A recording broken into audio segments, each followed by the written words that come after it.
Topic today is very interesting, equally controversial. Topic is how therapy works. What happens in therapy that something moves and gets healed.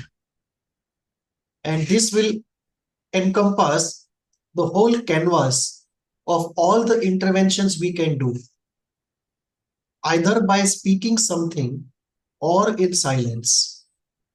We have seen before that therapy partly operates in language, where we do analysis, interpretation, and partly it works in silence, where we work with transference, projective identification, containment, and so on. So let us look today at this controversial question, how therapy works.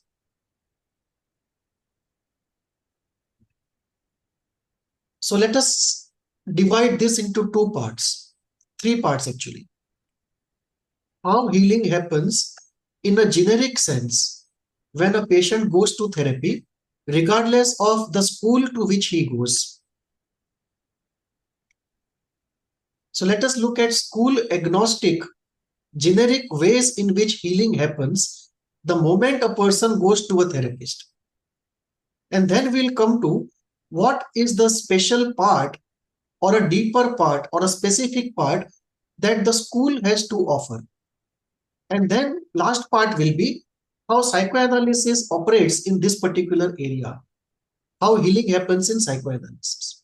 So first we will look at school agnostic healing, then we'll look at school dependent healing, and then we'll look at psychoanalytic way of healing.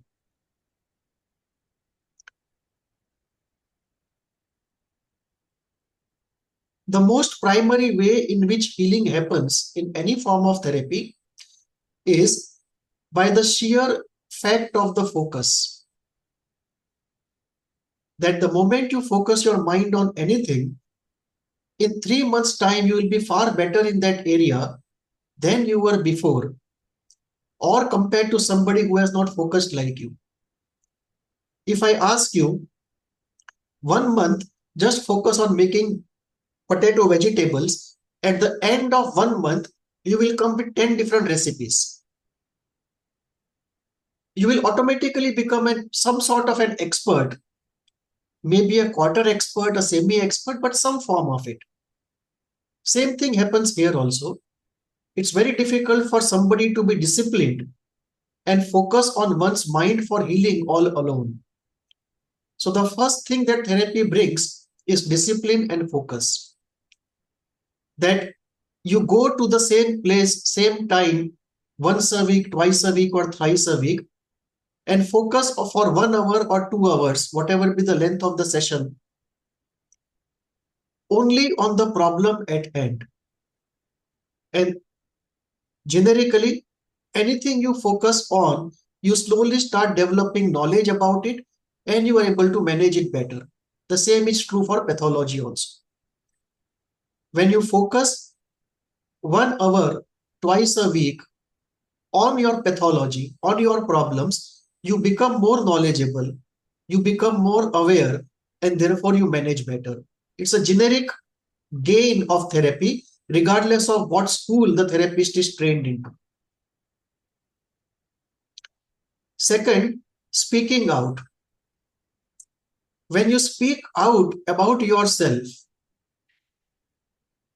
it gives you some form of healing, some form of relief.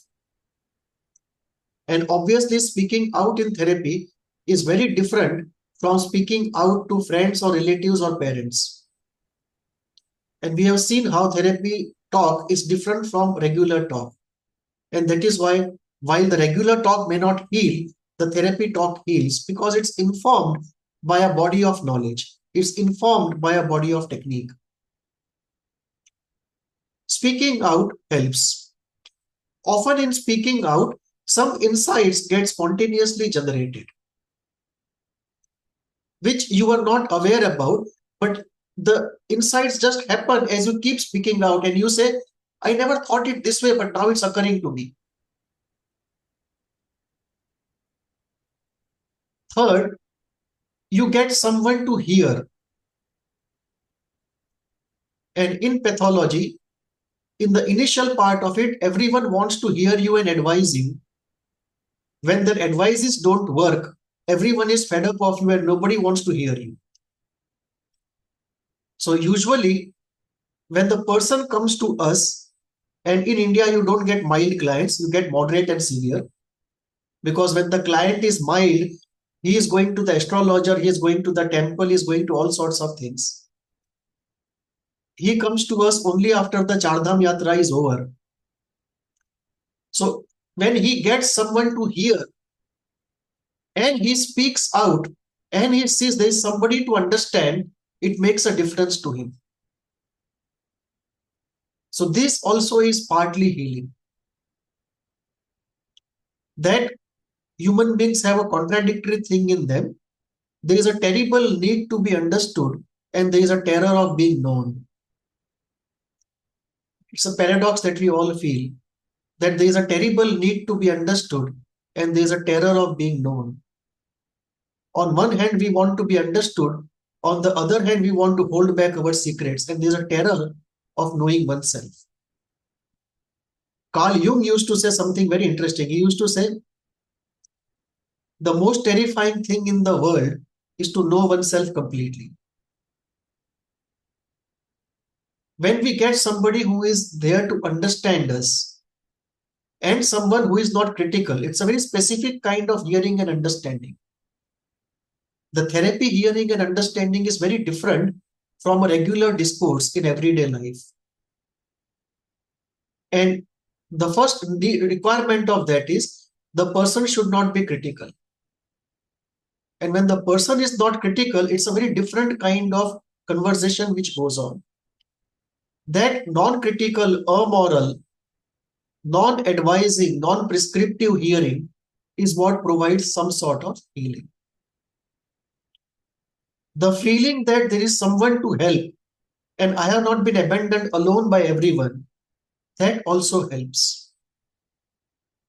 Somebody extending support, giving validation, giving approval, finding out something good in me, that also helps.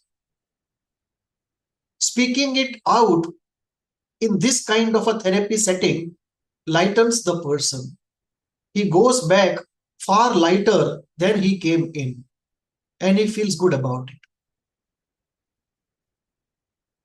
If the person keeps going to the therapist regularly for a reasonable period of time, regardless of the training of the therapist, some sort of soft analysis and soft catharsis always will happen. If both of them can just maintain the focus and be acritical, amoral, and honest and open, regardless of the theory, some sort of soft analysis and soft catharsis will happen. And all of these are generic gains of therapy. Regardless of whether you are trained in any school or not trained in any school, you just have to be acritical, amoral, open, and positive. So this is the first part, how healing happens in therapy, that there is a generic set of reasons why healing happens. So these are some of the generic set of reasons why healing happens. And as yet, we have not brought in the school of therapy or the personality of the therapist. These two also are very important variables in healing. So these are like school agnostic, therapist agnostic, generic elements of healing. Any questions on this?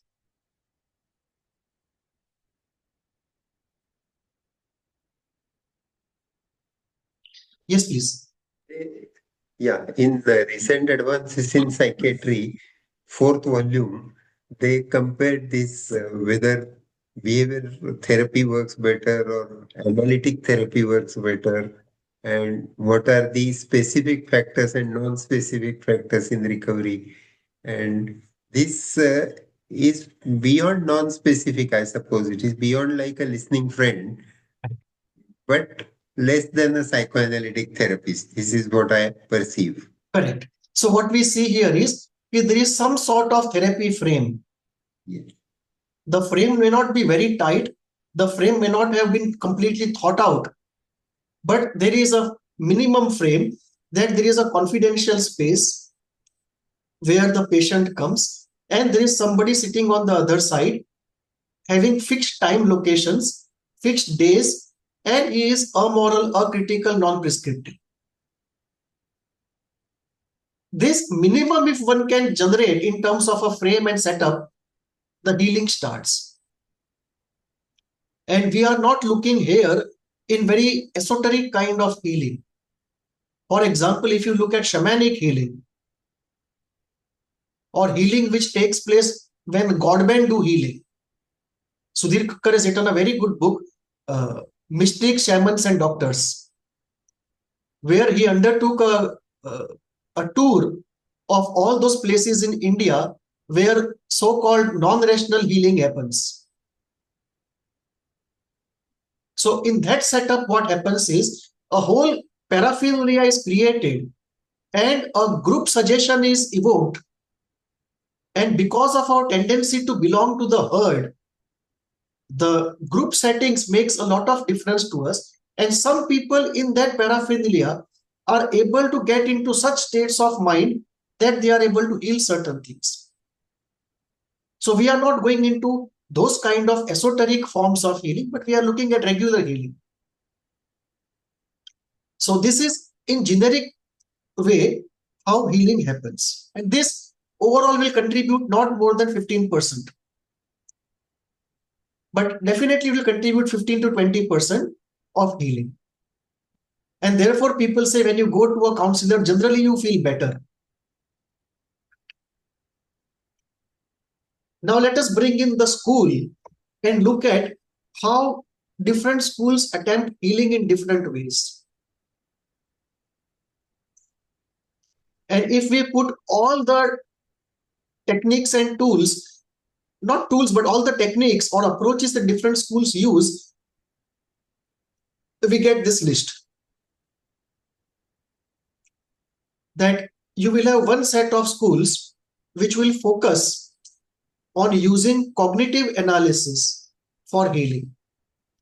So does cognitive analysis contribute to healing? Definitely yes. How much? That different schools will have a different take upon.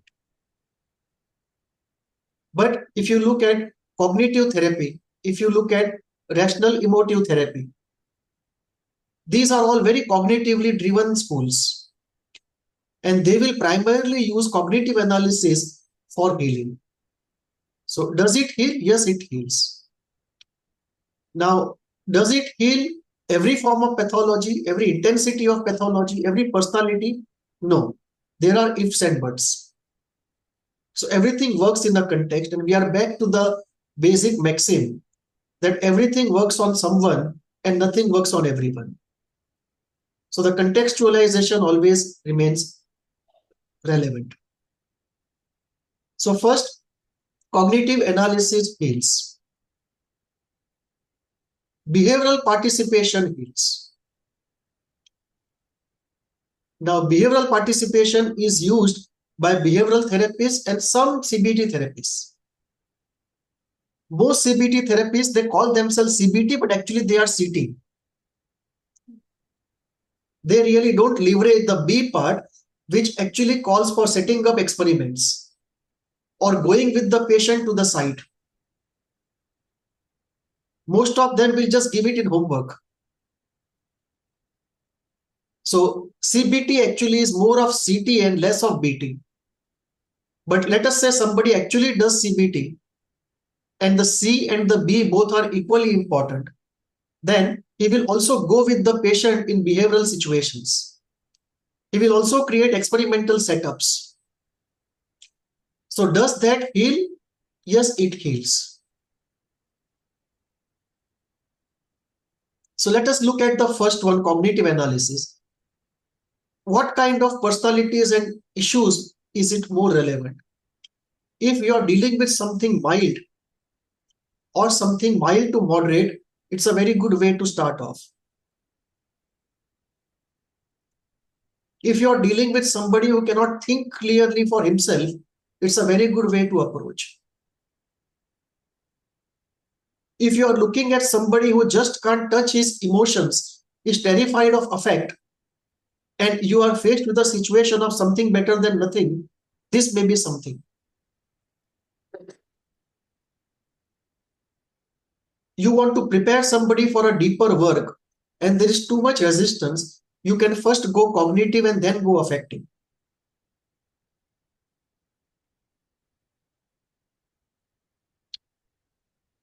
In terms of pathology, for phobia, for generalized anxiety disorder, for anything that involves catastrophic thinking, for someone who is lost without a purpose, in those areas, this is good. In Hindu spirituality, we would call this Gyan Yoga. Gyan Yoga is a far more elaborative form of what goes as cognitive analysis or cognitive therapy. But because it comes from the Western secular tradition, which is largely materialist and agnostic or atheistic, they don't use the spiritual tools. So they won't use what we would use as idol therapy or visualization or living out something. But within the Western tradition, the cognitive analysis works on these personalities and disorders. Behavioral participation, it is very good for phobias, fetishes, mild form of addiction, mild form of anxiety, mild form of OCD.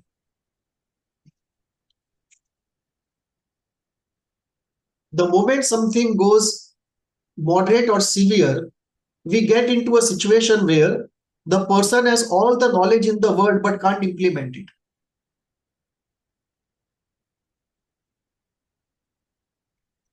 So by the time he has changed the third therapist or the third psychiatrist, he becomes a professional patient. So he knows everything. It's like addiction, somebody going to a de-addiction center and bribing the maid there to get liquor. He has come because he's highly motivated to get over addiction. He is paying money to get over it. Logically, he is completely clear what is the cost benefit analysis of it. He is very clear this is not in his interest, and yet he cannot resist the impulse when it comes.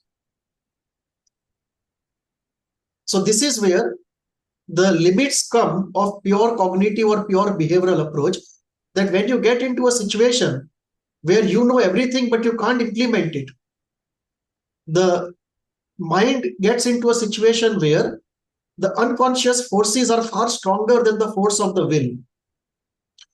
You cannot implement the force of the will because there is a counter force far stronger than the force of the will, and that throws your willpower off ground. So those are the limits, but definitely both are very good tools for healing. In psychoanalysis, we don't use behavioral participation, but we definitely use some form of cognitive analysis. Just that we don't do it in the way CBT does it. We use it in the form of interpretations or in the form of some discussions, but some form of cognitive analysis definitely happens.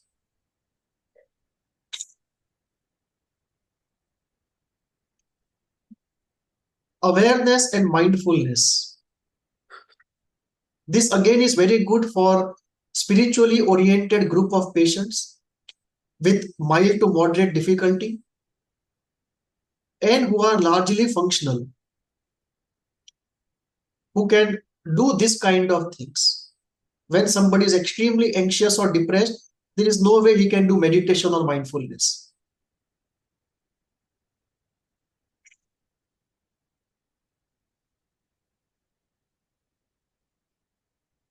Practice exercises either done with the therapist or, awareness and mindfulness is used largely by an approach called DBT, dialectic behavioral therapy. Then we have practice exercises, largely used by CBT, partly DBT, and partly REBT, where you give practice exercises to somebody, which he does before he comes for the next session. Do practice exercises help? Yes, they do. Is it easy to get the patients to do it? Very difficult. In my own experience, most patients don't do it. And if you tighten the frame very much, that I won't have the next session unless you complete the given exercises, most patients will, not most patients, but many patients will eject out of therapy.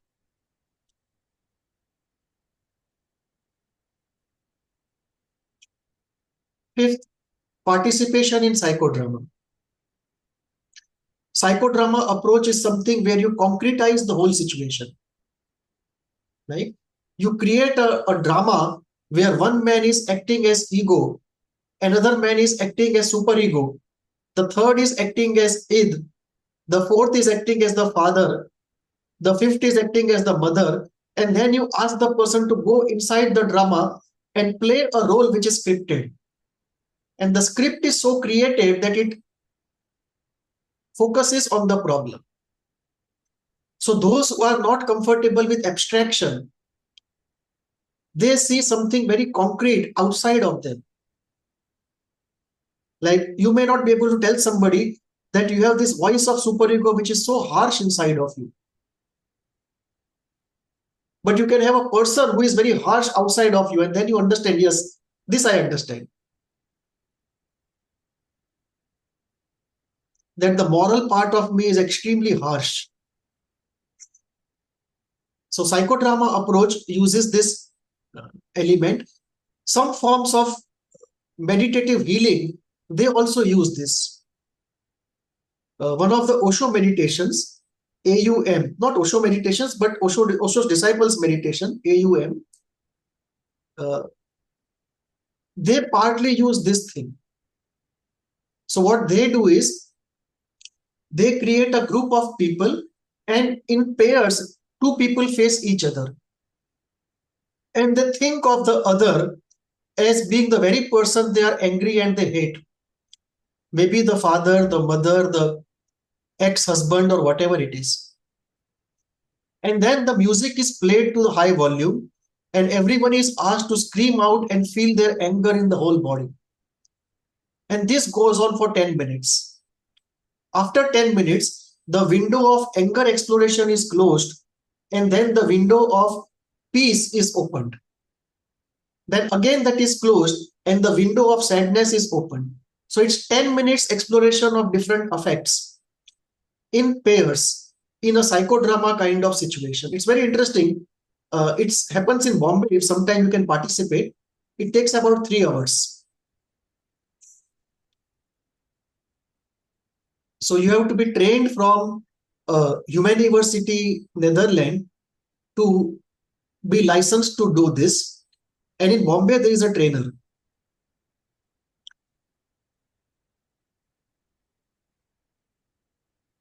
So some schools use this kind of thing for healing. Psychoanalysis completely is out of this purview. In the sense, psychoanalysis is based on the classical Western notion of therapy, which is reflecting, not acting. And this is based upon acting out the inside. And if we go to the Hindu spirituality of Tantra, they go a step further and they will say living beyond reflecting. It's a very different kind of a living beyond reflecting.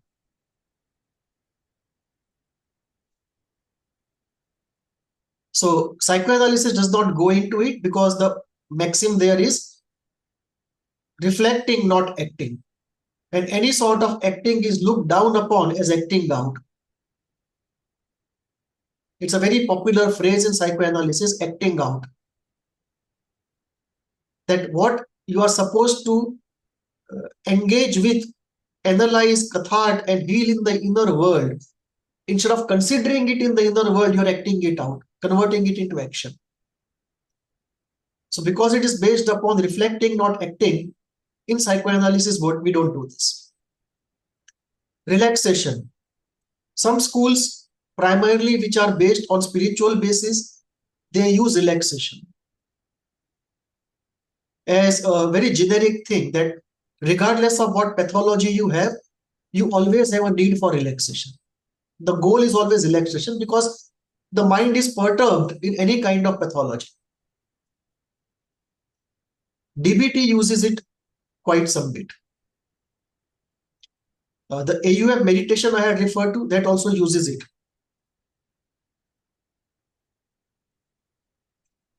So all these contribute to healing. Seventh comes unconscious analysis. This is what psychoanalysis uses. The analysis of the unconscious. So we use the approach of psychoanalysis. At times you also use tools that we get from other areas, like the tool of negative automatic thoughts. It's a very CBT tool. The tool of acceptance commitment. When somebody is saying something about reality which cannot be changed, and the person is tragic about it, and we say, can we just accept it? It's a very classical acceptance commitment therapy tool.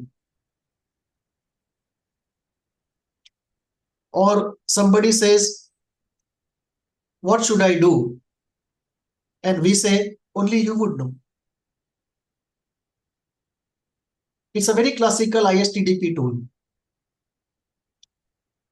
So off and on we borrow tools from other areas, and we have our own ways of looking at the unconscious. So unconscious analysis definitely heals. And this unconscious analysis is not purely cognitive, involves a lot of affect. And the real healing comes when catharsis happens, when affect is released.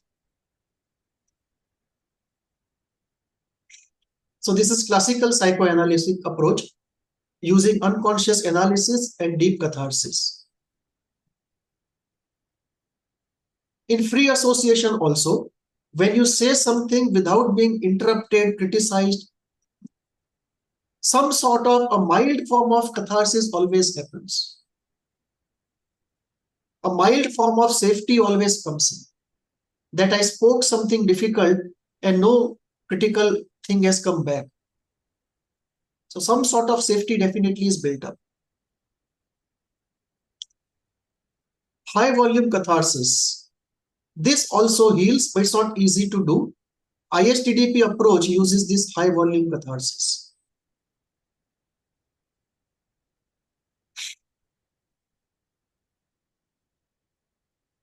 The ventilation is a milder form of catharsis or only ideational expression of what one recalls? Yeah. So what one recalls is just free association. Mm-hmm. And free association often gets together with soft catharsis. Mm-hmm. At the same time, free association can happen without catharsis also. Mm-hmm. And in some cases, free association can also be used as a defense. So although free association is the primary method of psychoanalysis, we have to be careful that it can also be used as a defense, as a resistance. And this is one of the primary differences between psychoanalysis and ISTDP. That ISTDP believes in directing the session and not allowing the patient to take his own course, because they believe that free association is more at the service of resistance than in the service of healing.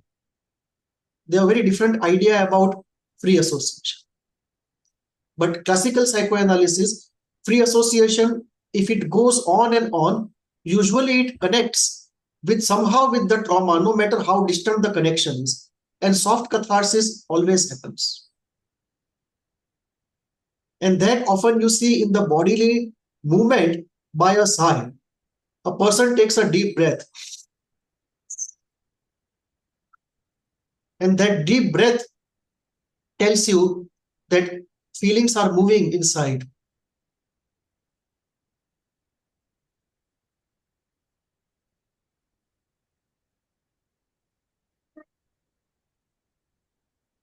Because in classical psychoanalysis, we do soft catharsis. At the most, we get this sigh.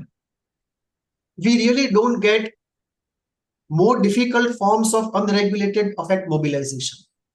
Like in ISTDP, you will find somebody has a heavy head, somebody is feeling nauseating, vomiting, somebody is, the vision is affected, it gets blurred, somebody cannot think clearly, the mind has gone blank, somebody feels asleep, falling asleep.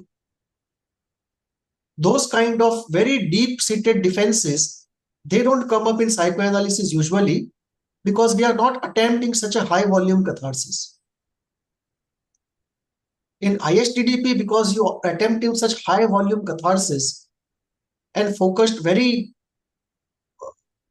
sharply on affect, those difficult defenses come up.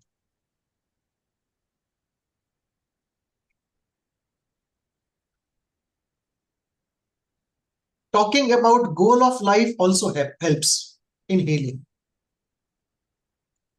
CBT uses this tool, and this tool is most used by logotherapy.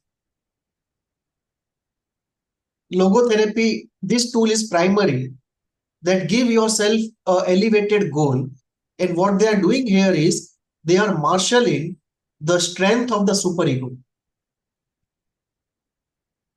Usually we think of the superego only as somebody who inhibits, as a source of problem.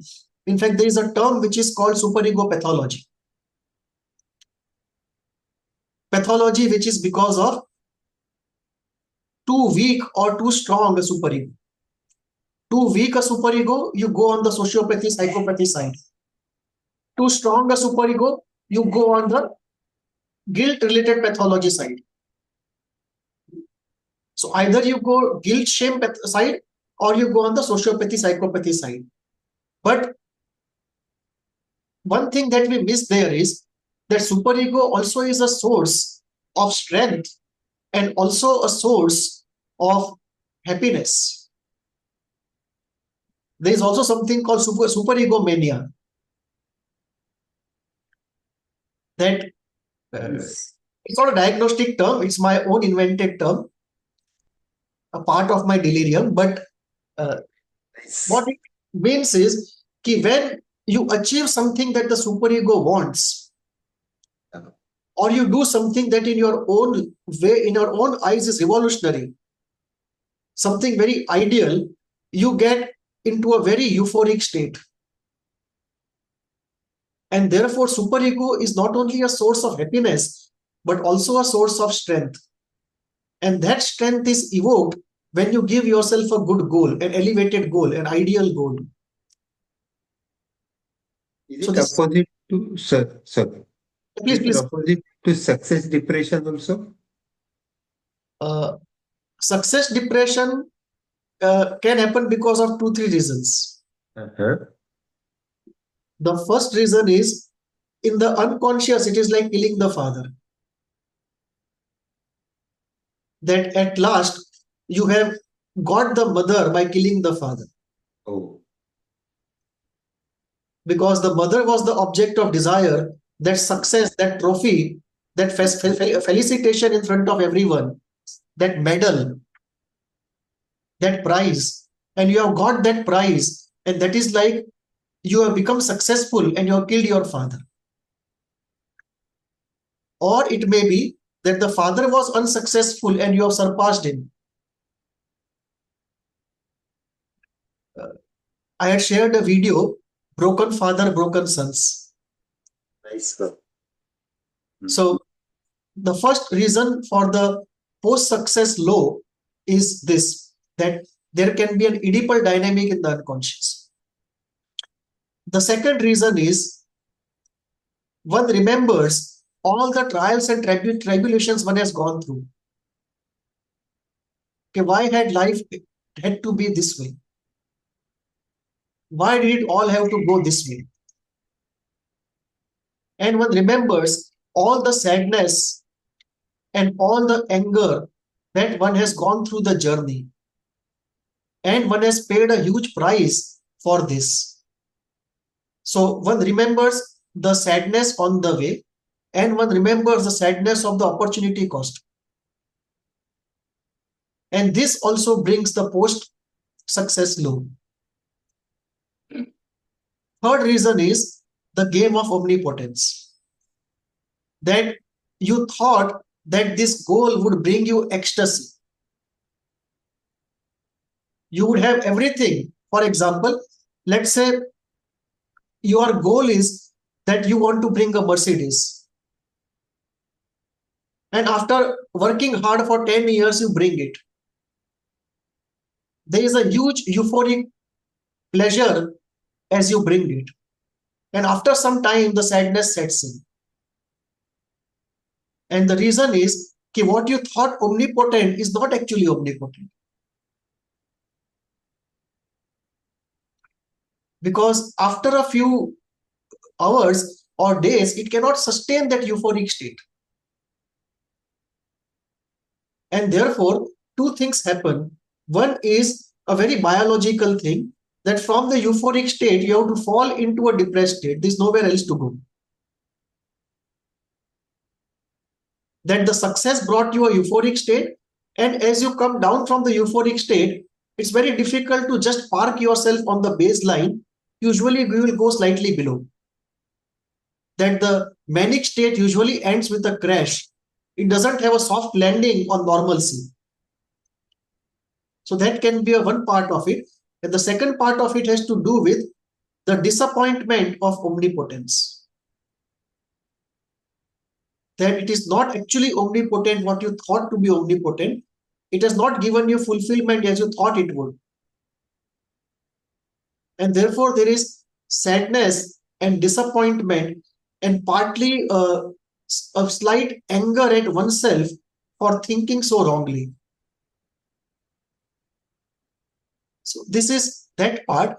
Now, in case of, if you bring in the superego part, then it may be that if that success leads to an enhancement of ego in the normal sense of the word, not the Freudian sense, and you are feeling very full of yourself and you are spiritually oriented, there may be a bite of the superego.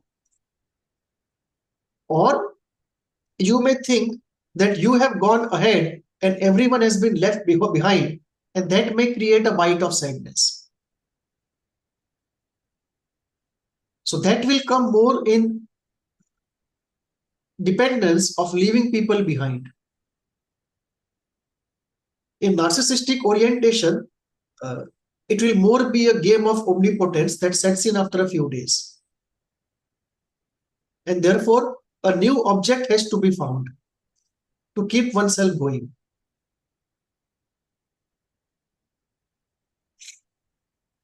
So, there is no way we could compare with, or there is no relation between superegomania and success depression. There is superego mania. When it falls, usually will go slightly into success depression. Okay. Because it's very difficult to land softly. Yeah. At the baseline. Yes. So if you are on a scale of -10 to +10, if you go at +7, it's very difficult to land back at 3. Usually you'll go to -1 and come back. So that is one part of it. And the second part of it has to do with, as I said, the frustration in the game of omnipotence. And the third will be the guilt and sadness of the Oedipus.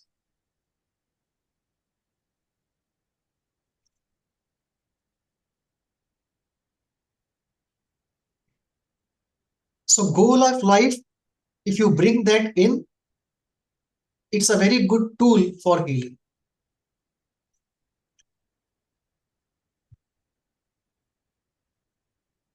Psychoanalysis uses this more as an exploratory tool, but not really to marshal the strength of the superego.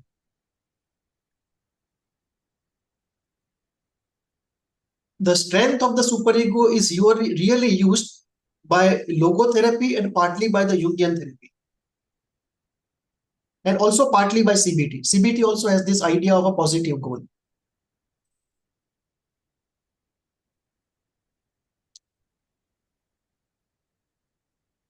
11th is individuation, the program of life.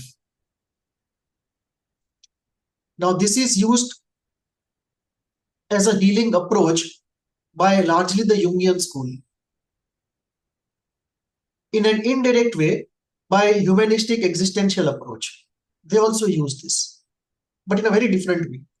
In the sense, in the humanistic existential approach, they look at it as a blank canvas, and man tries to find his way in that blank canvas.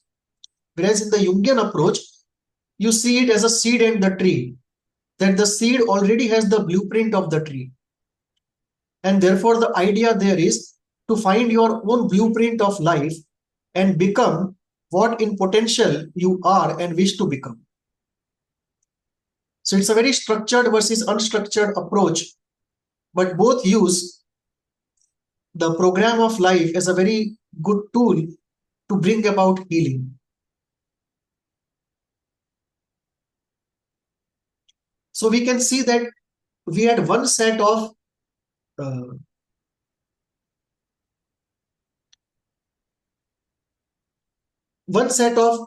measures which were providing healing, which were completely school agnostic. There is a second set of measures which are bringing healing but are school specific. That some schools use only some of them and not all of them. Some schools use a multiplicity, but the focus is on one. So these are school specific healing measures or approaches, and all of them provide healing.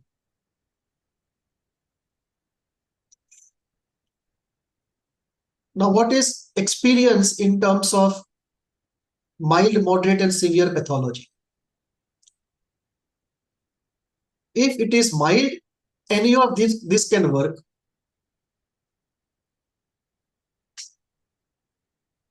If it is moderate, it depends upon what we are dealing with.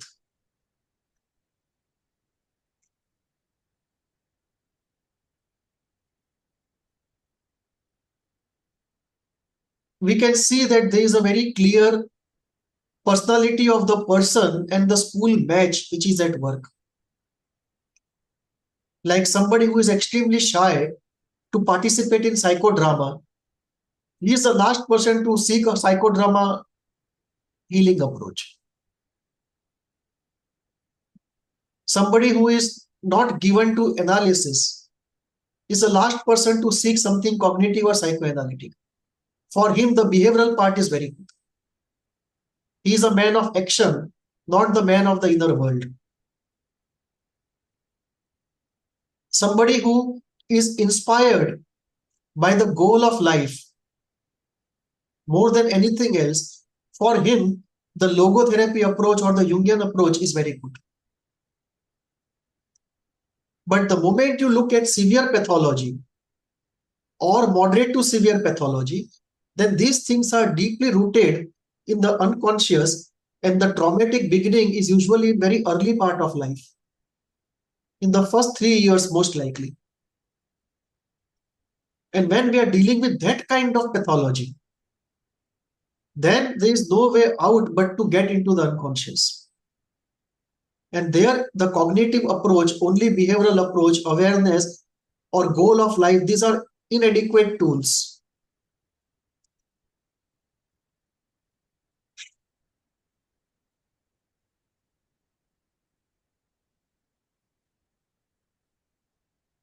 You require more deeper excavating tools of psychoanalysis, of ISTDP.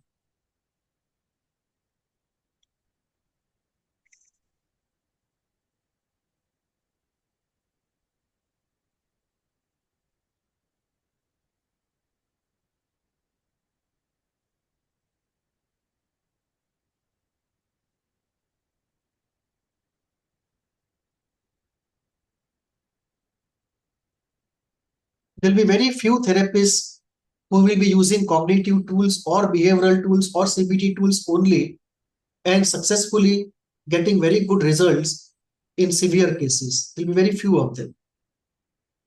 So out of 100 of them, maybe 20 will get good results, but 80 of them will not be getting those results.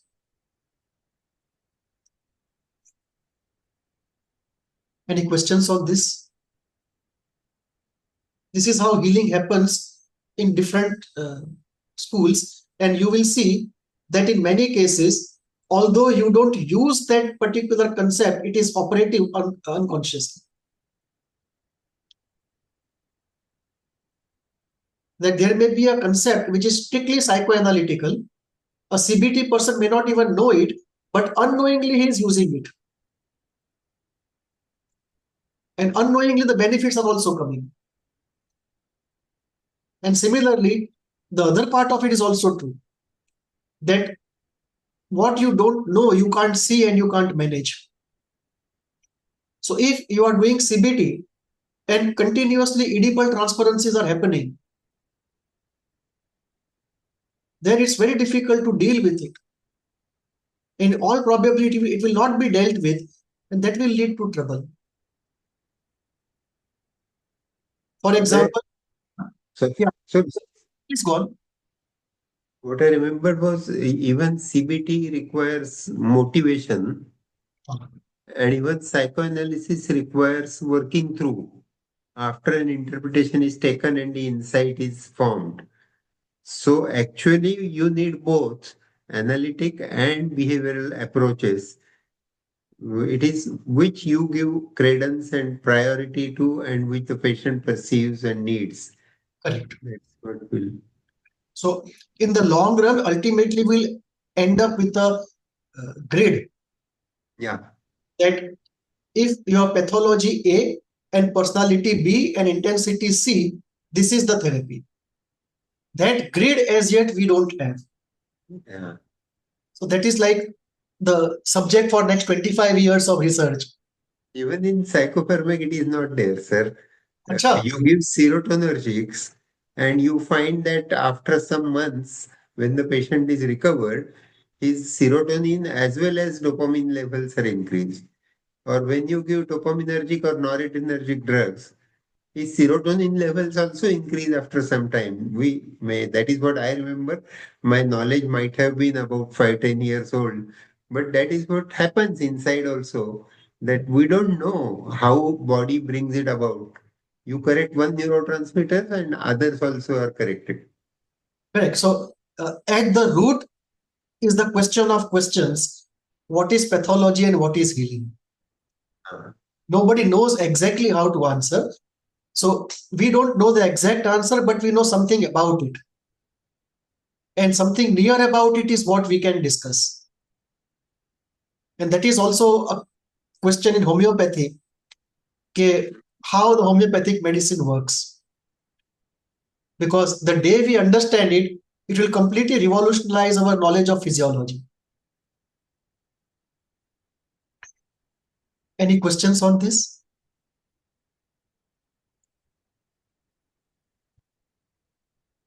Bruga?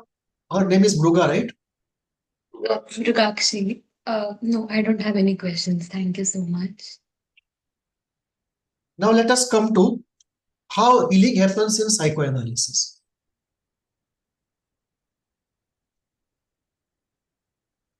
so The we were first, going to consider the personality of the therapist also, or that will come after this. uh,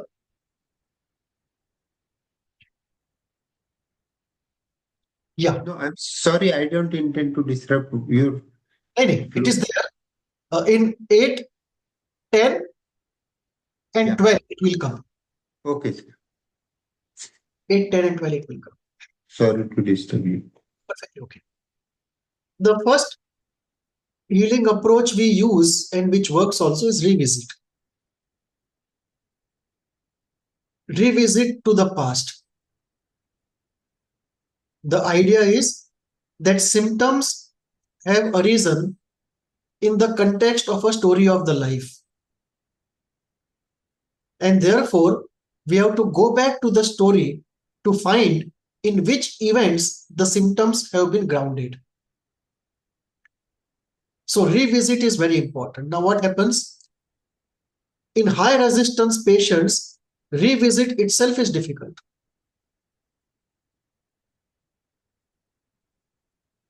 Who are these patients? Patients with fragile narcissism, patients with schizoid personality disorder,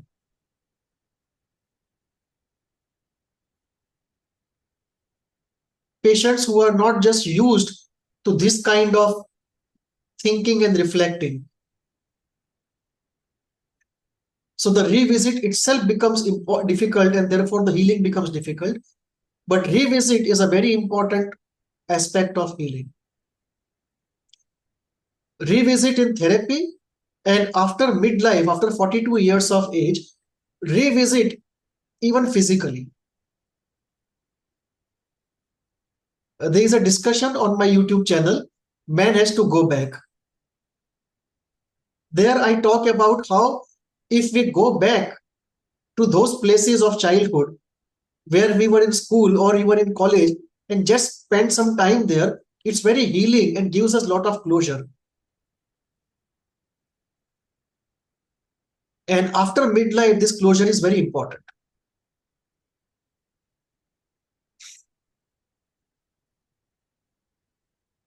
So revisit is very important. Nostalgia is very important.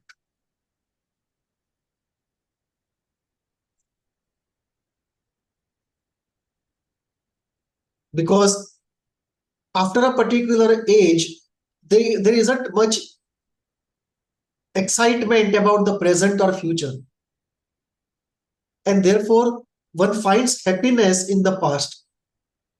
And obviously, the past we reconstruct within ourselves is a reconstructed past. It's not literally the past. Yeah. So that is the whole kernel of nostalgia, that it is a happy past which creates that very difficult to articulate longing, a very unfulfillable longing. And that part is very important, and that is evoked. The revisit is used as a tool in the psychoanalytic therapy. It's a very important tool.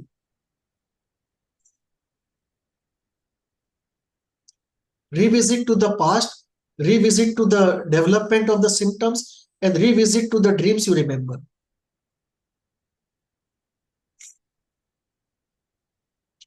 So revisit heals.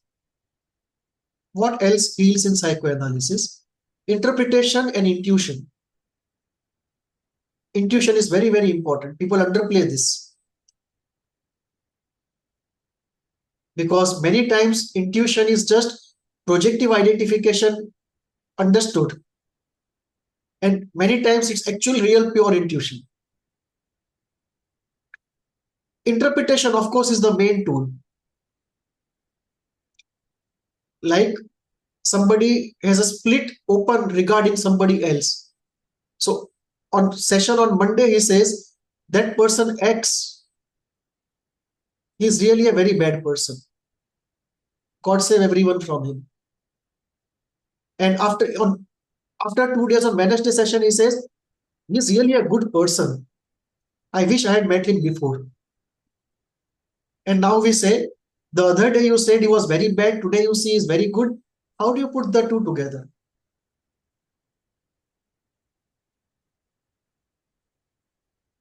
So when we ask him to put the two together, we are asking him to close the split and go in for realistic, integrated thinking about this person.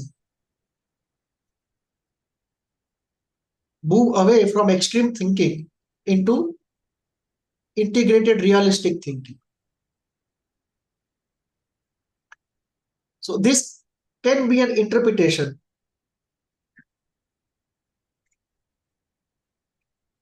Or it can be as a result of projective identification, that you are sitting with the patient puts anger into you by projective identification, you know it, and you ask the person, who are you angry at?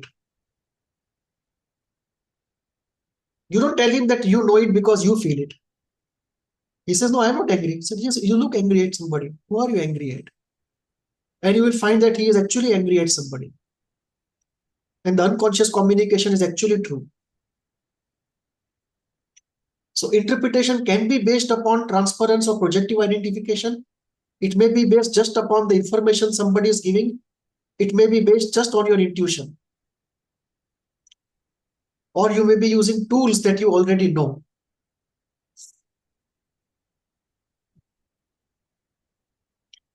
Like somebody says, while dealing with him, I was disappointed.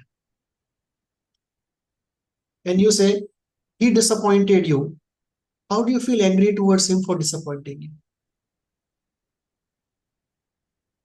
So we are converting, I feel disappointed, to he disappointed you.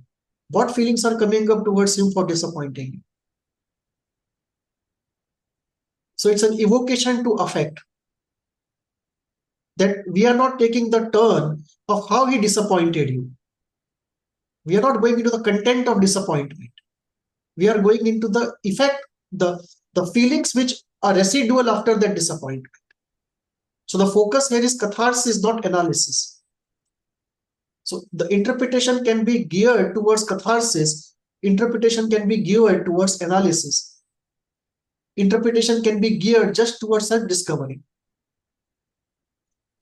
But this is a very good healing tool. Catharsis is the most powerful healing tool.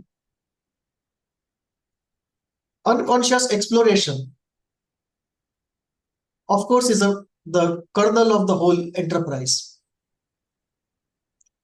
Dream analysis, very important.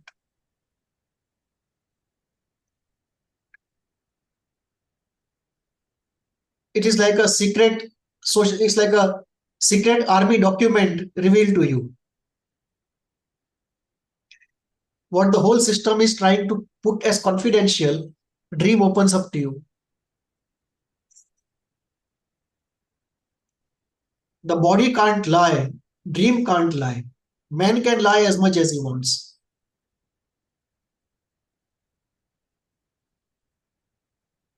So when you are doing ISTDP, you know very well how the body is moving. The person can lie, the body can't lie. Similarly, the person may lie as much as he wants, but the dream won't lie. So, as Freud said, it's the royal road to the unconscious. And as Jung said, this is a place where, where you find two things. One is the unvarnished truth, and second is the million-year-old man in us. Unvarnished truth and A million-year-old man in us. man? In us. Man in us. Million-year-old man. That in his idea, all the evolutionary remnants are there. That we are not one in itself kind of a specimen. We are anchored in an ancestry. And we are anchored in an evolutionary process. Yeah, please.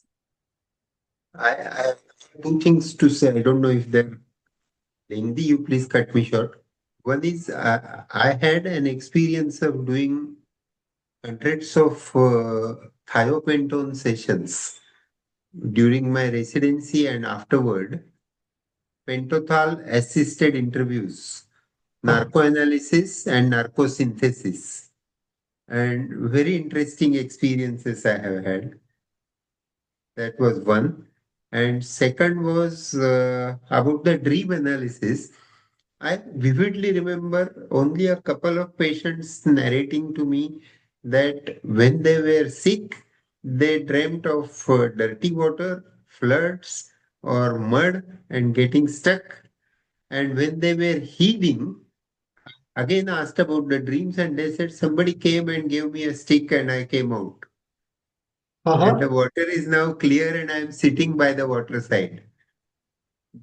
But I do not remember. I might have read again in the past, but I don't remember when people say that they have visited the very old dilapidated Wada building in which they were sitting or visiting.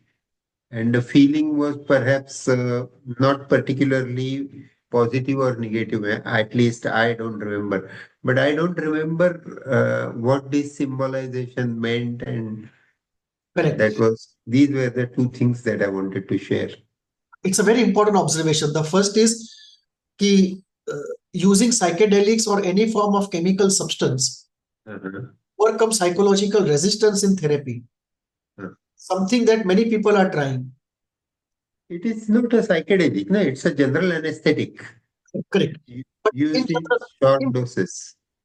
but psychedelics are being researched. Yeah, yeah, yeah. That the broad idea will be any chemical substance Hmm. which is not harmful but Yeah, can help us to reduce resistance. yeah, So yeah. this chemical assisted psychotherapy Hmm. is something that ISTDP is investigating. That if we believe that because of anger, sadness, and guilt, which are the primary focus areas of ISTDP, if their repression is causing problem, and when we ask the person to feel it and let it go, he's not able to do it, then can we overcome the resistance using some chemicals? And the first in the list are psychedelics. So some people are trying out ayahuasca, DMT, and all sorts of things. Second question which you raised is very important.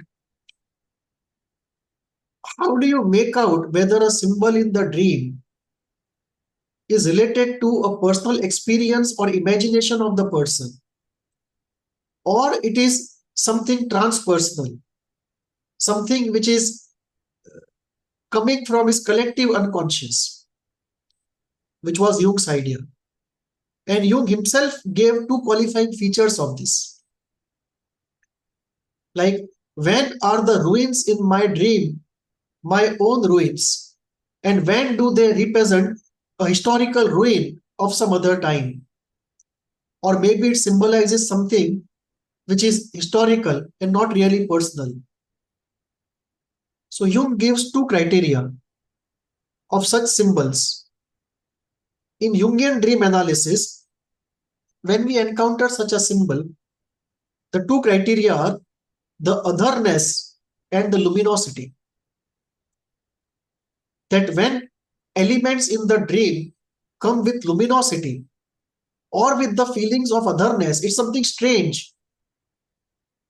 Like you have the precox feeling. It's something strange that this symbol doesn't seem to belong to this world, at least not the world to which I belong. So these two, when something qualifies, we look at a collective unconscious aspect more than the personal unconscious. So the ruins people go into can mean lot of things. It can mean something transpersonal. It can mean a reflection on the society in which we are living. Because one of the interpretations of modernity is that it puts us in the middle of high-tech ruins. That we live in extremely high technology buildings, but emotionally they are ruins. So we have emotional ruins inside of technological marvels. And that may be a surmise of some. Yeah, please. An old lady who was admitted in Sassoon Hospital, and she was not speaking a word. She was in a catatonic stupor, and all residents and lecturers and everybody had tried, and she did not utter a word. She did not speak, move. And then I was also on rounds. I was supposed to be the senior person on the rounds. I spent some time trying to talk to her, listening to other juniors. No response. So I asked her, काय आजी जग कसं काय आहे काय वाटतं जगाबद्दल तुम्हाला Marathi is okay no sir Yeah, please go on. या तर the lady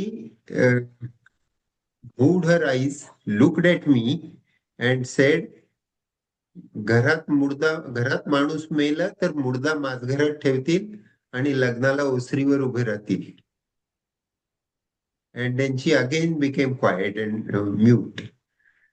So, but that gave me the diagnosis. We were wondering what the diagnosis is, and she was depressed and extremely bitter. They would keep the corpse in the bedroom and will be ready to get married on the veranda. Such a perception about close ones and the world. It was very illuminating. The case was. So this is like one of the discussion topics I like very much. Mhm. It's on the channel. The title is "What is left after the last hope has left." After the hope has left. After the last hope has left, what is left inside of you? So that is where we are looking at very intense sadness, intense anger, intense almost deadness. The man is dead inside. The sadness has almost solidified into something very dead, something solid, something crusty like a stone. So dream analysis is a very powerful tool of psychoanalysis, and that is used to heal, and that has given me very good results.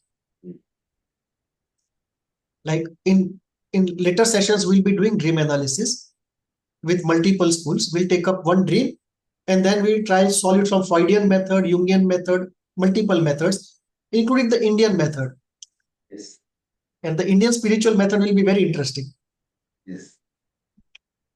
So dream analysis is a very, very powerful tool. 3:50, should we break for a cup of tea? Sure. Always happy. Okay. 10 minutes, we meet again. Thank you. Same link, no? Yeah, same link, same link. Thank you. Thank you.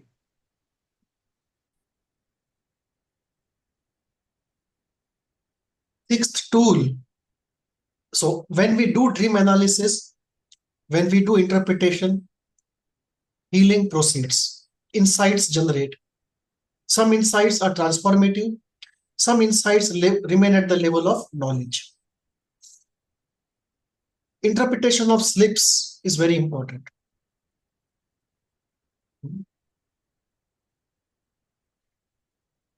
It can be something that you speak, something that you write, or something that you hear.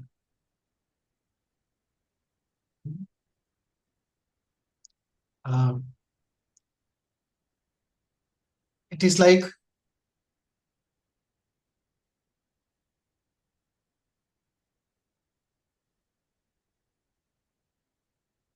the most often is, I wanted to say the other and I said the mother.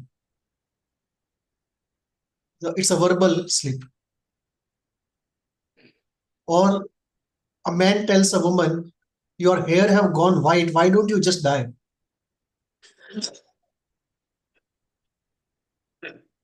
So here we have a different kind of a slip. The third is hearing slip. For example, somebody is hearing to a song.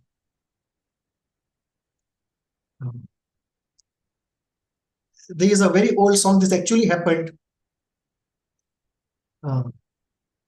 I was just explaining this idealization, de-idealization. And I took the example of this song. It's an old song. तुम गगन के चंद्रमा हो मैं धरा की धूल हूं.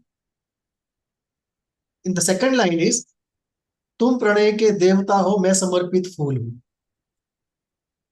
Now the pranay was listened to by some person as pralay. So it immediately gives us an idea of a severely attacking parent. Oh. The man is still caught up there. The past is not allowing him to live the present independently. It's intruding into the present. So sleep. Yeah. Yeah, the other day you said it healed, and I could not make out whether it was wheeled or healed. Veiled. Correct. Wheeled or healed. Correct. Because it is psychoanalysis class, everything, even teaching has to be wheeled. Correct. Using something like that. When what is veiled is revealed, it is healed. It is healed. That's true. Screen memories are very important. Screen memories are those memories which come to you as a visual of the past, Hmm. but you don't recollect any event related to them. But those visuals flash before your eyes often, and they remain with you for years. Like when I was less than 2 years of age, uh, there was a place we used to live, and I still have that screen memory. Not of that place, that is hazy, but of the place where uh, clothes were washed. Because this young girl, she was working, and she would take me there along with the clothes and wash the clothes there. And that screen memory is there. So the analysis of screen memories is very important. Then we come to the internalization part, where the Screen memories, sir. Sorry, I had some perhaps a different notion that screen memories are actually hiding something. They come as a screen on what was real, and they come as a screen. So yeah.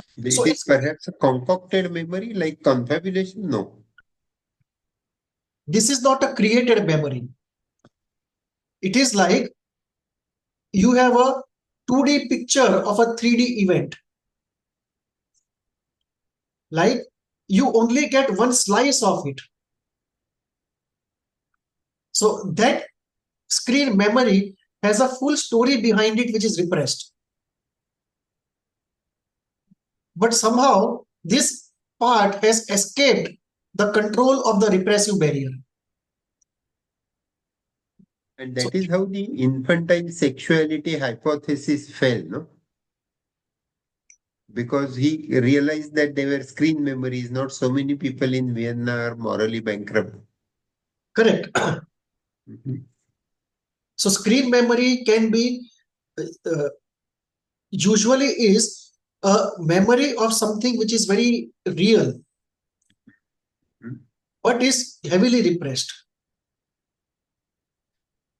So it is like uh, you just get to see the poster of a picture, you don't get to see the full picture. Yeah.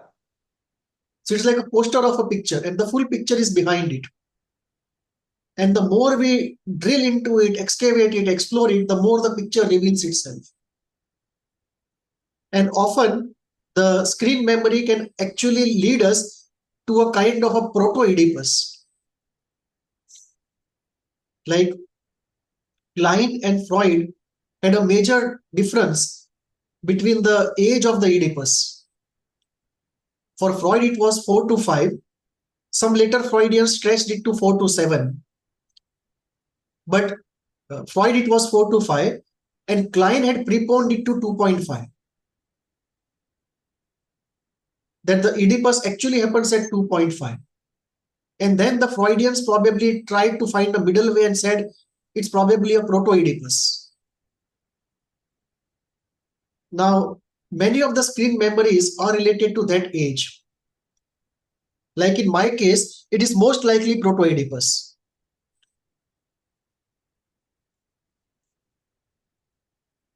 Now comes what you said, the till now we are looking at the technical skill of the therapist. Now comes him as a person, the person of the therapist. And here, internalization of safety comes in. It's a very important part. And this is like a non-verbal part of therapy. The patient internalizes the safety that he feels with the therapist and also safety that he feels in the room, the silent room, which is not very aggressively lit up, dimly lit up, a very peaceful place which calls back memories of regression to early childhood. So the internalization of a safety is very important, non-verbal part of therapy. Too many interpretations from the therapist will disturb this. So we have to hold back our brilliance for this to our brilliance, our brilliance to allow the safety to sink in. Yes. Internalization of peace of that room. Often people say towards the end of the therapy that after the therapy is over and I pass by this building, it will remind me of these sessions.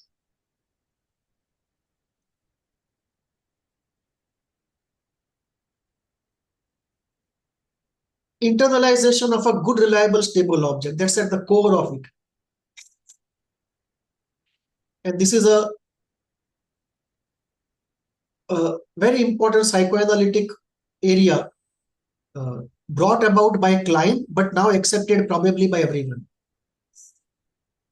That internalization of a good, reliable, stable object is at the core of the process. Because most people come to us who have not internalized a good, reliable, stable object in childhood. And they want to internalize a good, reliable, stable object. And they project on the therapist that he is a good, reliable, stable object. And the screen has now to prove itself worthy of the picture. The patient is projecting the picture on the screen, and now the screen has to prove itself worthy. And that is where the personality of the therapist comes in. If he is seen as too money-minded, as too critical, as too technical, as too interpreting, too impinging, too interfering, not allowing freedom, being very fastidious,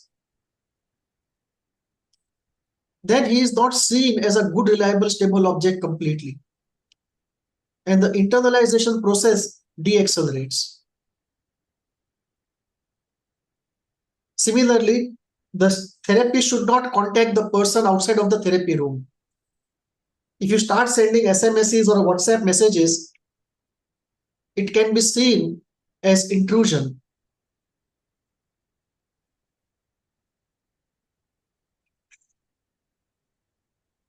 Exception, of course, is early part of therapy of a dependent or extremely anxious person. There, outside of the therapy room also, initially you may have to break the rule and converse with the person or interact with the person. But as a general rule, impingement can lead to difficulty of internalizing the good, reliable, stable object. The anchor, it's very important that the person feels anchored, especially in anxiety spectrum problems, where the person feels he is in a leaf in the wind situation. There is no stability. He is just blowing in the wind. It's a leaf in the wind situation. There is no anchor to hold. There is a famous poem, Center Cannot Hold. I don't remember.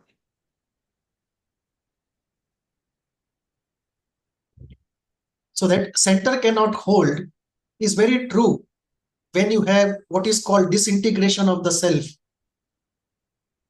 To use Kohut's language, forget the self part of it, but there's a general feeling of disintegration, chaos, and anxiety inside. That the person not only feels anxious, he feels disintegration and chaos inside. And there, in such situations, or somebody is extremely afraid of persecution, in such situations, the therapist is seen as the strong anchor, as the anchor of strength, positivity, and sanity, and also as a promise to a day of sunshine. And therefore, the anchor part is very important, that often you may have to do the emergency duty and not point to the frame and say, I will meet only in the session. The anchor part for a few group of patients is very important. The omnipotent healer, and this is very important, the projection of omnipotence is there, and in psychoanalysis the whole game is how do you manage it.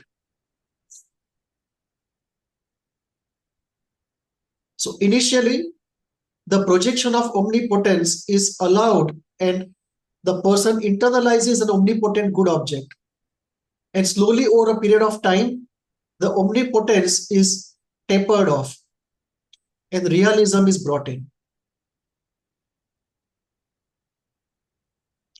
If in the very beginning of therapy you have a negative omnipotent projection, then you may have to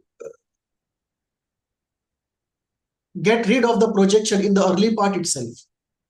You may not have the luxury of using positive projection, but generally it does not happen.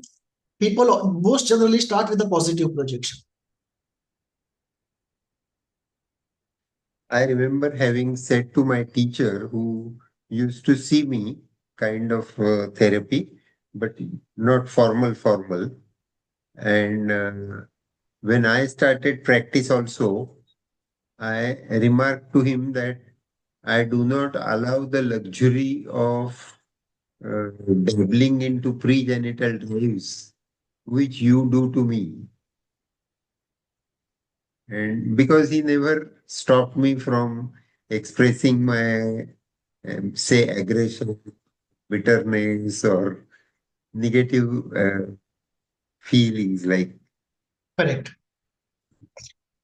that is what I remember. And another point I remember was from uh, the types of anxiety, id anxiety, uh, castration anxiety, then separation anxiety before that, then castration anxiety, then superego anxiety.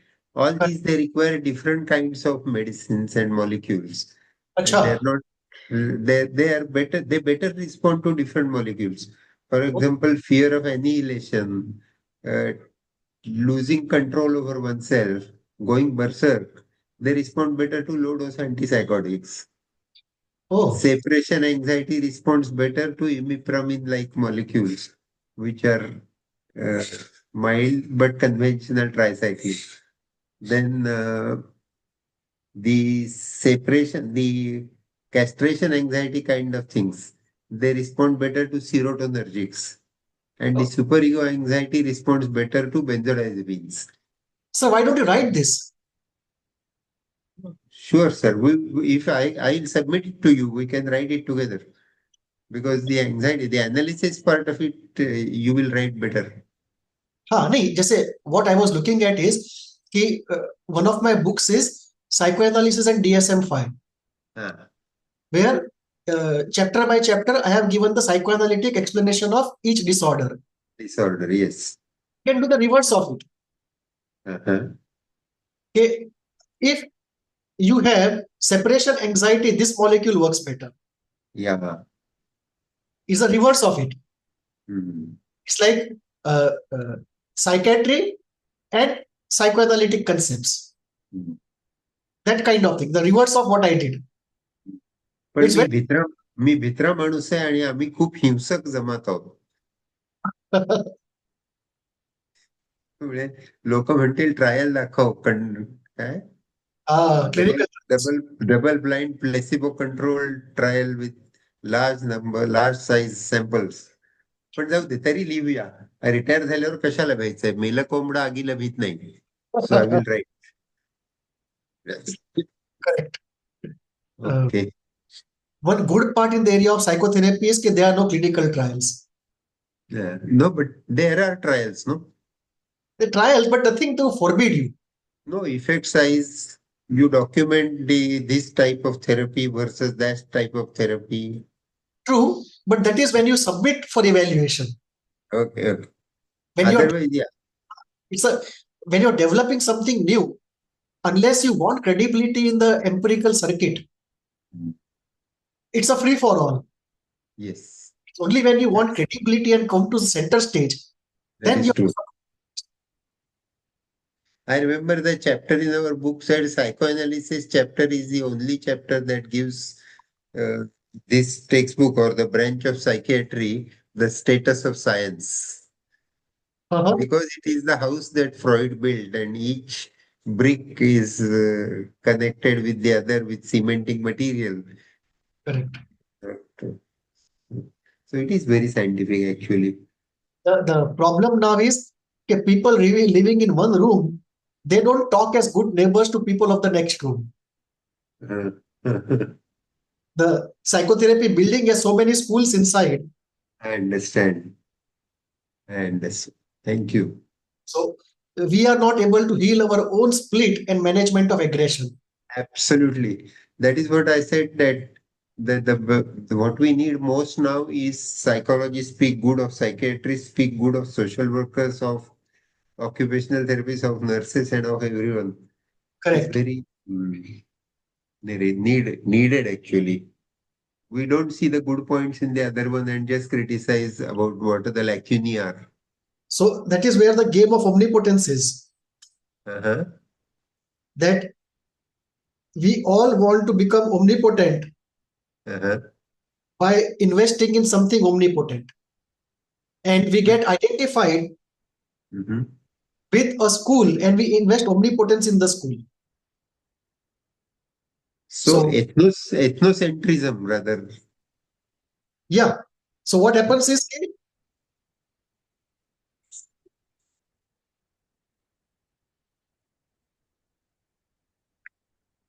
once we are identified in omnipotence with the theory, like I consider psychoanalysis omnipotent, and then I enjoy omnipotence by identification.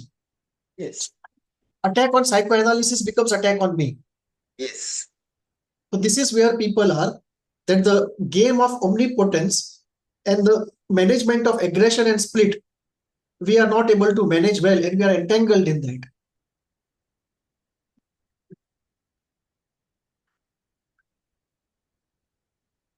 So you're taking a lot of your time. It is a attack of aggression back upon you.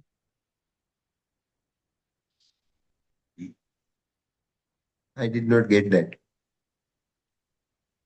Uh, when aggression is moving towards somebody, it is Uh-huh. blocked Uh-huh. upon you. Uh-huh. And in some groups, the way it turns back is ki, I am wasting somebody's time. Oh, no, I don't accept that interpretation. If it is saying that you are taking my time, no, no, never. It is blasphemous for me. Really, it is like uh, the aggression is stopped, it turns back, Uh-huh. And hits you. turning back, that produces this statement Mhm. that I am wasting somebody's time because I am not worthy enough. And that is a defense against movement of aggression towards somebody. Uh-huh. I'm not saying necessarily me, but towards somebody. We keep that interpretation in abeyance, Yes, like sir. treaty. Yes. Okay. Psychoanalysis. Okay. What more heals there?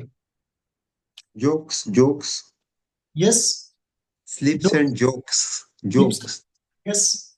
where you fool the super ego and then content comes up. Correct. Correct. It's like you want to get past the customs officer and you Yeah. put on a disguise. And green channel. Yeah. So Holding is very important. Holding meaning you are able to hold the anxiety of the patient when it's full there in the room and also put into you by projective identification. Holding also means holding back the interpretation, not giving interpretation. Like in the game of omnipotence, how long do you allow the person to enjoy it?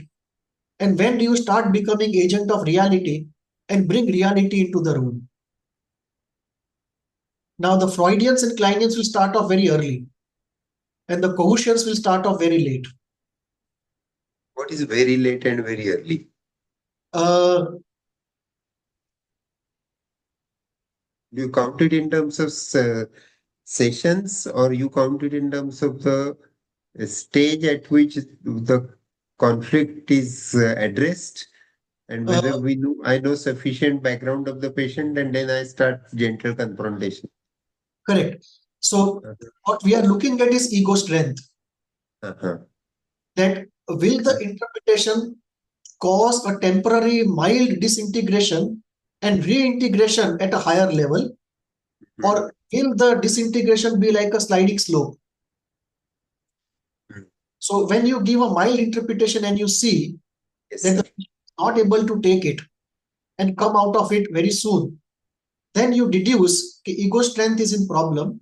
Then you keep holding back that the patient is not yet ready for interpretation. He is ready only for holding, not for interpretation. Similarly, we have the idea of containment, which is very near to holding, that uh, the patient puts into you very difficult feelings and almost makes you act them out, but you don't because you are well trained. You feel like getting very angry with the patient, but you don't. He wants you to get it. He's trying his best. He's testing you out. So you feel very angry at the irrationality of the patient. That why are you so stupid? Why can't you understand something very simple? But it is not actually a cognitive problem. It's an affective uh, vicissitude that the patient actually is putting into you what he himself can't accept and process. And it may also be a test. So containment is very important. Passive containment and active containment. In passive containment, you just hold without acting out. And in active containment, you actually transform and give something back which is benign. So both are there. Analysis of desire is a very, very powerful tool. That you don't condemn desire no matter how socially or morally unacceptable, but you go into a very dispassionate, not dispassionate, but let me say amoral analysis of desire. So that is something very, very powerful, analysis of desire. Like can I say no? Yeah, please go on. Like we used to say in pedophilia, the project of pedophilia, I learned it from Klaus Bion, Charité Berlin. You are not guilty because of your urges, but everyone is responsible for his behavior. Correct. So even a person with pedophilia should not feel blamed and stigmatized, but there should be behavior control. That responsibility should be made aware of. Correct. So the way human society works, the common minimum program that we call law Yeah. is designed in a way that law recognizes only action, Mhm. not thoughts or words. Why? What do they call it? What do they call that? The intention. Intention has to be there. That is what they have to document. Force Correct. majeure? No. But that is post action. I see. Yeah. Yeah. Post action, you find out intention. Mhm. But let us say somebody has only intention and no action. Mhm. Now, if we apply that moral principle, So the entire humanity will be in jail. Yes. Because at the level of intention, everybody has 100 death wishes towards everybody. Yes. So because the unconscious is full of death wishes, of envy, of rage, of destruction, so we have not applied it, because otherwise it's all of us will be behind bars. There will be nobody outside, neither the judge nor the police. Everybody will be on one side. So analysis of desire is very important. And this is like, you can start from anything and go deeper to find out what actually is the real desire, and how much of that desire is your own and how much has come from society, and how much of your own desire are you actually living, and what are your fears if you actually live your real desire. That's a very important tool for self-knowing and self-discovery. That at deeper parts of my mind, what are the trade-offs which are happening? For example, a girl has a problem of emotional closeness, but has dependent personality disorder. Now, without anybody, she feels anxious. But when she grows close to somebody, after some time, she is terrified of abandonment. So she lets go that person and she feels very sad and depressed. So now at a deep level of the mind, the trade-off is between anxiety and sadness. That is it better to be alone or is it better to be close to somebody? If I remain alone, it is anxiety. If I remain close to somebody and he goes, it's sadness. So what do I choose between anxiety and sadness? So mind can get into this kind of situations. Okay, the choice is only between bad and worse. It's not between good and bad. And this comes out when we do a deep analysis of the desire. That at deeper levels of the mind, what are the trade-offs being made? And what desires are put aside and what are being satisfied? Transference and projective identification, very important parts of psychoanalytic work, and non-verbal parts of psychoanalytic. Defense work, replacing. Object relations we left. Oh yes. Kleinian. Yeah, Kleinian object relations, very, very important. That how do you relate to various objects in your mind? And that has to do with not only real world objects, but also fantasy objects. And it also has to do with internalized objects.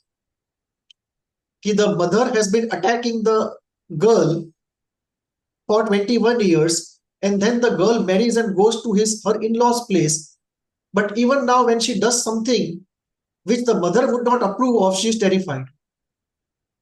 As though the mother is physically present. She is not present, but inside of her, her critical voice is present. So these internalized objects are very important. How do you relate to those internalized objects? The silent voices, which are there in the mind. And these are like customs officers and judges, that you have to first submit your thought process to them, and only when they approve it goes ahead. Already it's built into the mind to seek approval. Okay, will she approve of this? Will he approve of this? If no, it's buried in the unconscious, doesn't even come to the conscious. So many desires never see the light of the conscious. So this object relations is a very, very important element. And what Klein tells us is one of the very important elements in object relations is not only rage, but envy and greed. So envy and greed become very important in this scheme of things. Defense work. Substituting immature defenses with mature defenses, that also heals. Ego cohesion, to increase the ego strength, which happens by amoral supportive work, no intrusion, and at times allowing the person to live out his narcissism. This also is called capacity work. How do you increase the capacity of the ego to bear feelings? And this we can see even in on video recordings of ISTDP. That in the second session, you ask the person to get in touch with the feelings and anxiety goes high. In the 25th session, you don't have so much of anxiety, which means the capacity has increased in some way. Affect work, which is at the root of everything, soft catharsis, deep catharsis, voluminous catharsis. Getting the person to be comfortable with affect is very, very important. Because most of us are not comfortable with affect.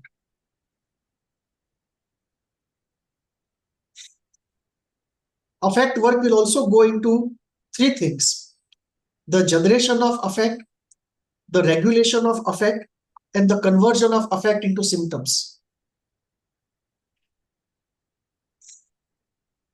That two people are slapped in public, both of them don't develop the same affects of the same intensity. The generation is a very important part of the whole affect life cycle. That how affect is generated, and sensitivity becomes very important there. Sensitivity and self-image. Sensitivity, self-image, and expectations, they are at the root of affect generation. Then regulation of affect. Once it is generated, how does the ego regulate the affect? So if 10 kg of anxiety is generated, maybe part of it is repressed, part of it is lived out in palpitation, part of it is felt in the mind, part of it is sublimated into art, part of it is avoided by an addiction, maybe a cup of tea or a cigarette or whatever it is. So we have this regulatory mechanism. Some part is thrown here, some part is thrown here. Some part goes into the mind and creates a symptom. Some part will go into the body and create a symptom. So when we are able to somehow bring to the notice of the patient this whole network of affect from generation to its symptom formation, it helps.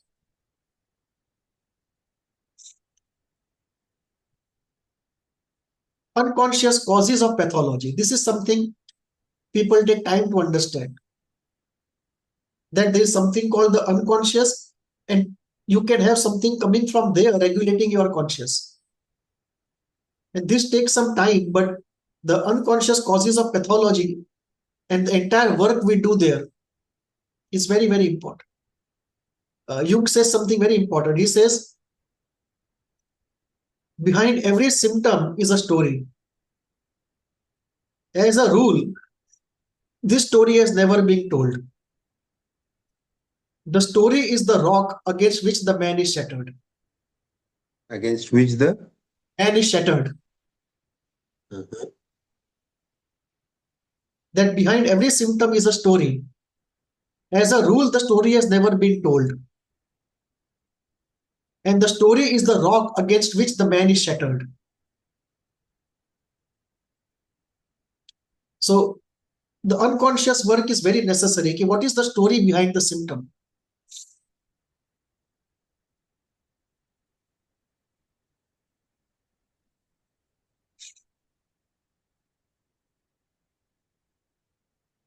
The ineffable O, this is something mysterious, Bionian concept.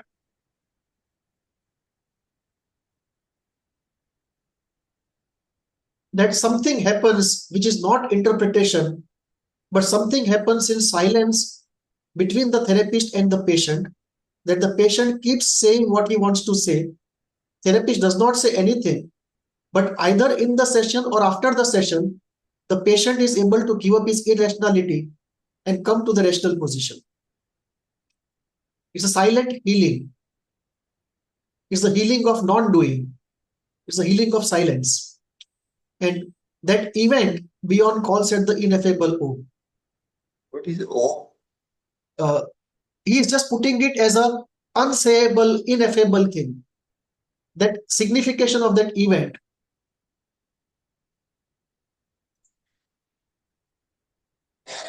In Kohut, we find self-object transferences.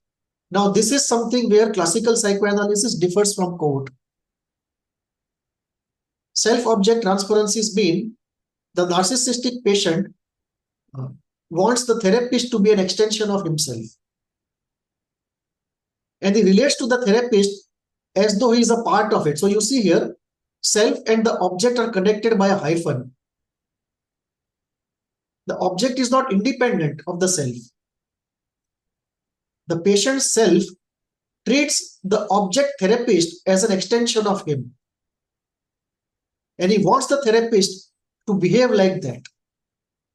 And on this point, classical psychoanalysis and Kohut are different.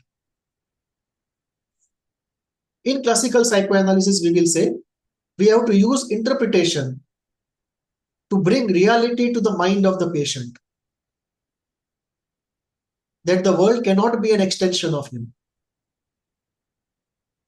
He is dealing with a person with autonomy and desire of his own. But Kohut says that this will actually push the narcissism even deeper. And if you allow the person to live out his narcissism and treat you as an extension of himself, as a self-object, after some time, he will automatically come to the path of reality. Because he says, this is a developmental state in every human being's life, that the child needs self-objects. And if they are denied it, then the fixation remains because the desire is unsatisfied. It's a deprivation. And satisfaction of the deprivation will free the arrested process of development. So he sees that as an arrest. He sees narcissism as an outcome of an arrest. It's a very different way of looking at it.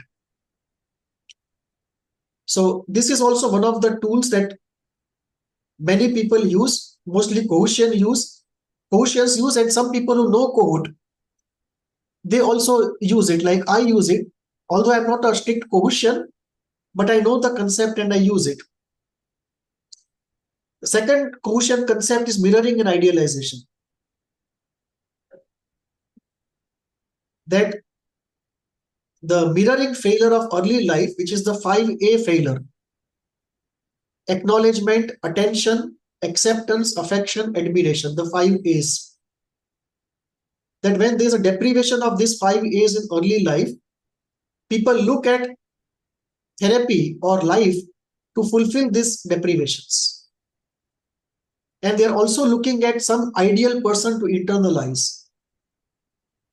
So mirroring and idealization also are very important tools which are used. So these are 25 of the healing approaches, tools which we use, and all of it bring healing. So when we ask the question, how healing happens? Some events which are school agnostic, they lead to healing. Some events which are school dependent, they lead to healing. And in psychoanalysis, there is a list of interventions and events which lead to healing. 25 I have listed out, there may be more, but 25 minimum I have listed out from different schools of psychoanalysis. Let me open to questions.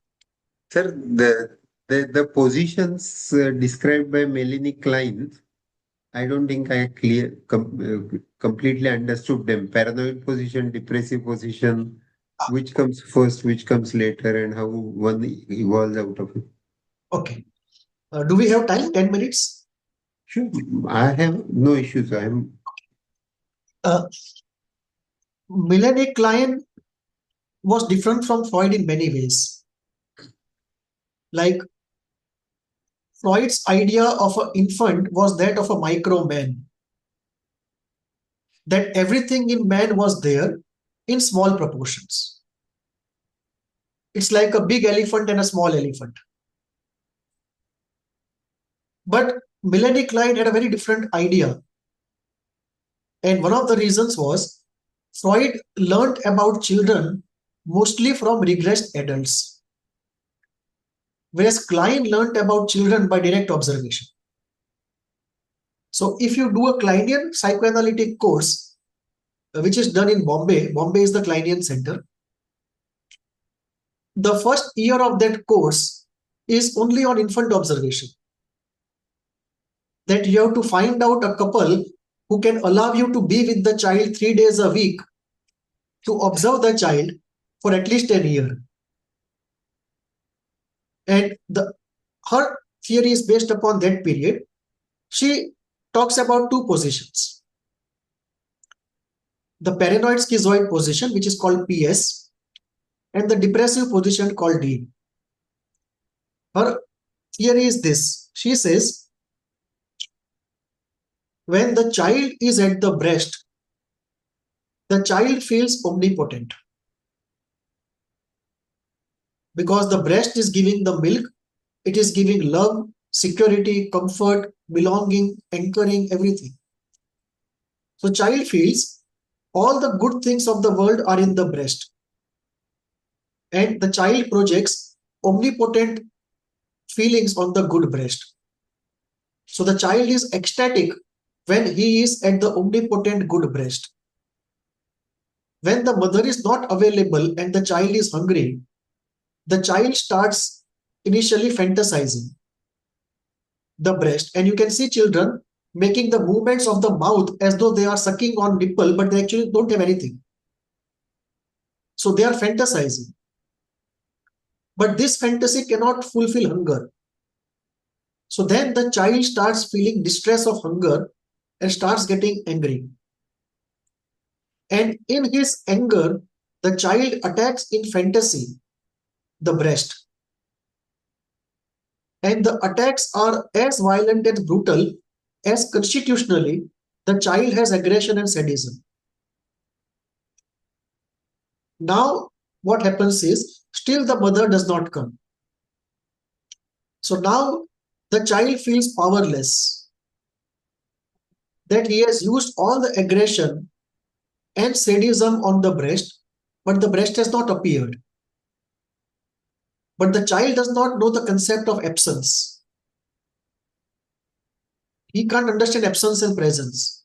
He also can't understand the idea of a full person and a part object. That the breast is not independent, it belongs to the body of the mother. So the child is still dealing with part objects. And the child does not understand absence. So for him, out of sight is annihilation. Complete loss. So what happens there is, the child has attacked, but the breast has not come. Now he feels powerless. That I have used all my power to make it reappear, it hasn't. Now, because he cannot understand absence, what he feels is that actually there are two different breasts. The good breast, which used to give me everything, and now the bad breast is present, which is withholding. So because he understands only the concept of presence, not of absence, attacks happen on the bad breast, but nothing happens. So after that, the child feels that now the bad breast will attack me because I have exhausted all my power, all my aggression, all my brutality. I have tortured the bad breast. I have destroyed it. I have thrown it into pieces, but it refuses to die. It's far more powerful than me. So now it will attack me with even more aggression, sadism, and brutality than I unleashed on it. And therefore, the child is terrified. Now, this keeps repeating till the mother comes. That when the mother is present, the child experiences the omnipotent good breast and he is in ecstasy. When the mother is not there for a long time, he will experience the loss of ecstasy, the loss of the omnipotent good breast, and the torturous attacks, deadly attacks of the bad breast. That brings paranoia. So what happens is the child is between two extremes of ecstasy and paranoia. So Klein calls it paranoid schizoid because the child is paranoid of the brutal attacks of the bad breast, and he keeps the good and the bad separate as two extremes. So it is all good and all bad, both omnipotent. So this is called the schizoid position. Schizoid is separation. So the paranoid schizoid position is so called because in that position, the ecstatic good and the torturous deadly bad are kept completely apart. And the child is paranoid. Now, with time, child starts learning the concept of absence and the concept of predictability. That no matter what I think and I attack in fantasy, but the good breast always reappears. So there is hope and positivity. And there is the idea of the mother slowly getting conceptualized. And the mother not dying by not being in the visual field. All those ideas start getting crystallized in the mind. So now the mind is able to think that the good and the bad breast actually are the same thing. Object constancy. Yeah. So the object constancy idea comes in, and absence idea comes in, and the integration capability comes in. So now it can feel that there is only one breast which is present and absent. It is same breast which seems omnipotent and seems torturous. So actually it is neither omnipotently positive nor omnipotently negative. It gives and it also frustrates. So that bringing together of both the extremes into a realistic idea of the breast is called the depressive position. That from that split position, the child gets into a position where he feels, understands that what I thought of as all good is not all good. What I thought of is not all bad. It's not all bad. Actually, they are the one which occasionally gives and occasionally frustrates. So he gets a realistic idea of the breast. That is called being Why call it depressive? Correct. So what happens is the movement from PS to D, meaning paranoid schizoid position to a depressive position, it does two, three things. One, the terror and the paranoia go away. But with that, the ecstasy also goes up. That ecstasy is something we are never going to feel again in our life, and we'll always be in search of it. And many people, they go for drugs out of that. Those ecstatic experiences which are not realistically otherwise possible.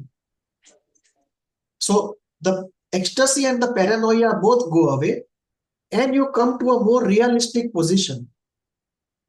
But this is a depressive position because the loss of the omnipotent good object leads to depression.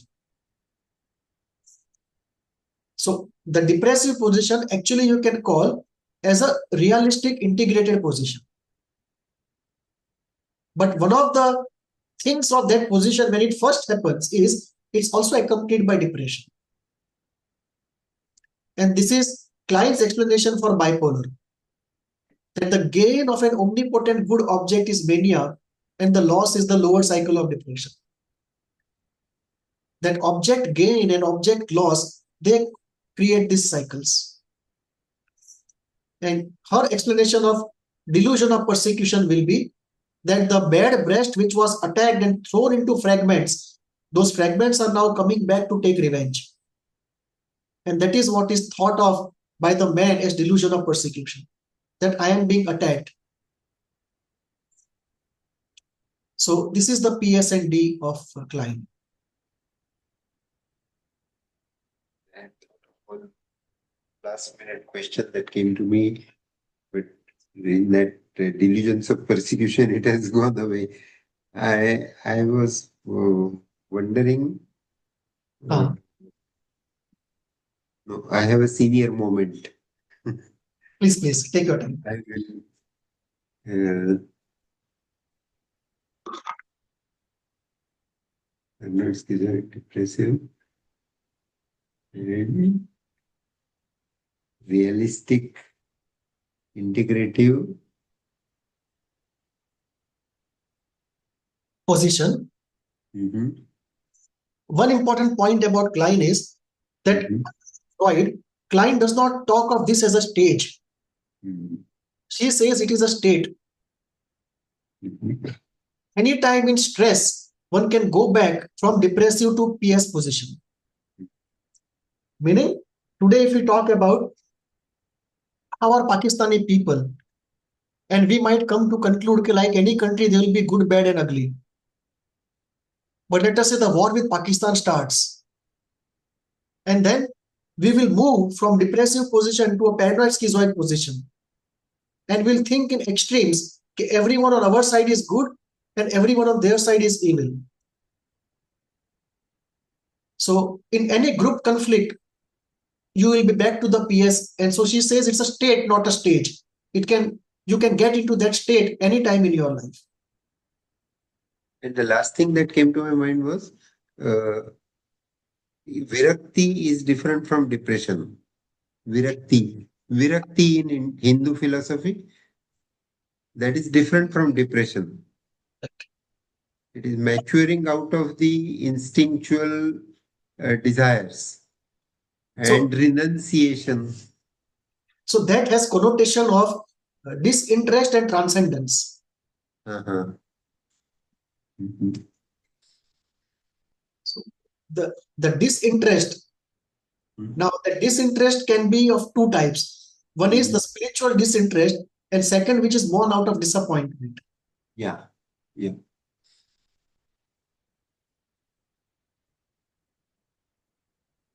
Thank you, sir. See you then. Next one. Thank you so much, sir.